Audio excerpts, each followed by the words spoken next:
Pag-aaralan ngayon ng Department of Agriculture ang pagpapatupad ng price cap sa bigas kung magpapatuloy ang pagtaas ng presyo ng krudo dahil sa epekto ng digmaan sa Middle East. Ayon kay Agri Secretary Francisco Q. Laurel Jr., tatalakayin muna ng ahensya ang paglalagay ng maximum price sa imported na bigas at posibleng susunod din ang local rice. Anya, posibleng itakda sa halos 50 piso kada kilo ang price cap para sa well-milled rice para hindi maapektuhan ang presyo ng palay.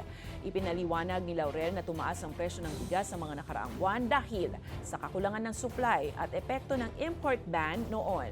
Ngunit sinabi niya na nagsisimula na ang anihan at inaasahang magtutuloy-tuloy ito hanggang katapusan ng Abril, kaya posibleng makontrol o bahagyang bumaba ang presyo ng bigas.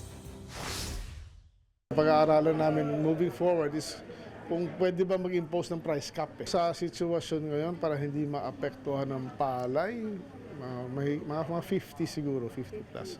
For well-milled yan, sir? Well-milled.